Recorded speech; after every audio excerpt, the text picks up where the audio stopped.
వివిధ డిపార్ట్మెంట్లో teacher post తో పాటు నర్సులు, తర్వాత forest department, police department, excise, anganwadi, ITDA, market yard, ఇలా అన్ని 29 డిపార్ట్మెంట్లు జీవోలు ఇచ్చి లోకల్ క్యాడర్ పోస్టులన్నీ కూడా షెడ్యూల్ ట్రైబ్స్ కి, అక్కడ ఉన్న లోకల్ షెడ్యూల్ ట్రైబ్స్ కేటాయించమని అప్పుడు ఇవ్వడం జరిగింది.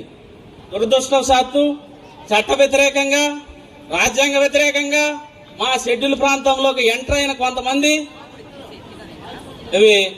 ఇది కరెక్ట్ కాదు అంటే అందులో నేను కూడా కరెక్ట్ కాదనే ఒప్పుకుంటున్నా. ఏది జీవోగా ఇవ్వకూడదు, కరెక్ట్ కాదు. ఎందుకంటే రాజ్యాంగం ఇన్ని 6 సంవత్సరాల నుండి ఎక్సైజ్ చేస్తున్న వ్యక్తిగా కరెక్ట్ కాదంటున్నా. కానీ రాజ్యాంగంలో మన బ్రదర్ శ్రీనివాస్ గారు ఉన్నారు, తర్వాత సిస్టర్ జగదీశ్వర్ గారు ఉన్నారు, ఆ రోజు మినిస్టర్ గారు, వీళ్ళందరూ ఉన్నప్పుడు వెరీ క్లియర్ గా చెప్పాం, we have a power under article 244(1) పారా 5(2) ప్రకారం పీస్ అండ్ గుడ్ గవర్నెన్స్ కోసం ఒక పవర్ఫుల్ రెగ్యులేషన్ చేసుకోవచ్చు. పీస్ అండ్ గుడ్ గవర్నమెంట్ అంటే వైడర్ పవర్ ఉంది, వైడర్ రేంజ్ పవర్ ఉంది. దాంట్లో తీసుకొని ఇప్పుడు మీరు కొంతమంది అంటున్నారు, ఎవరో 170 కొట్టేస్తామని. 170 కొట్టేసే వల్ల కాదని చెప్తున్నా. ఎందుకు వల్ల కాదంటే 170 అనేది ఒక పారా 5(2) నుండి పీస్ అండ్ గుడ్ గవర్నెన్స్ అనే రాజ్యాంగంలో నుండి వచ్చింది తప్ప ఒక జీవోలో రాలేదు. కాబట్టి అయినప్పటికీ మనం యాక్ట్ చేయాలి. దీనికోసం ఫస్ట్ జడ్జిమెంట్ చెప్తా. P Ramireddy versus state of Andhra Pradesh. P Ramireddy state of Andhra Pradesh లో ఇది రాజ్యాంగబద్ధమే అని తెలియజేస్తూ మన ఉద్యోగులకు కూడా ఉపయోగపడేటట్టు ఆదివాసీలంటే 1 లెగ్డ్ పర్సన్ అంటే ఒక కాలు ఉన్న వ్యక్తులు, గిరిజనేతరులు అంటే 2 కాళ్ళు సమానంగా ఉన్న వ్యక్తులు. ఈ ఒక కాలు ఉన్న వ్యక్తికి 2 కాళ్ళు సమానంగా ఉన్న వ్యక్తికి పోటీ అనేది పెడితే ఎప్పుడు ఎవరు గెలుస్తారు?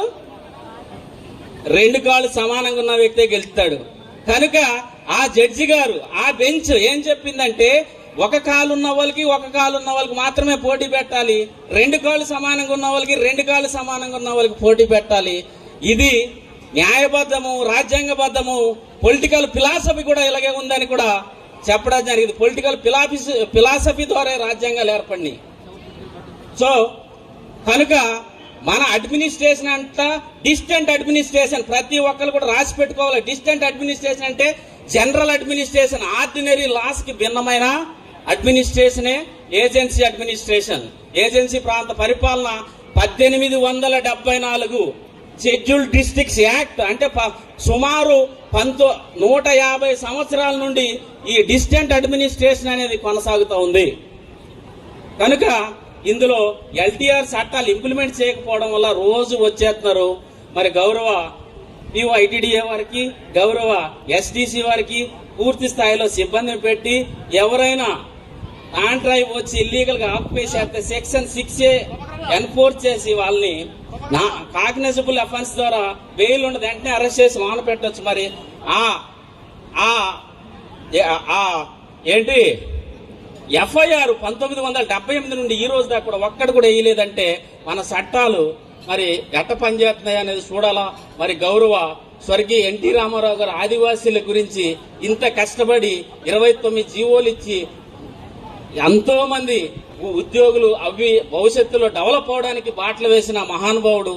తర్వాత నెక్స్ట్ జనరేషన్ లో అది కొట్టేసిన తర్వాత దాన్ని కూడా ఛాలెంజ్ చేశారు. కొట్టేసిన తర్వాత గౌరవ ప్రస్తుత ముఖ్యమంత్రి వర్యులు నారా చంద్రబాబు నాయుడు గారు మళ్ళీ దాన్ని అంటే సుప్రీంకోర్టులో సరిగ్గా ప్రజెంట్ చేయకపోయింది కానీ లేకపోతే జీవో నెంబర్ 3 పోదు. అది పంచాయతీ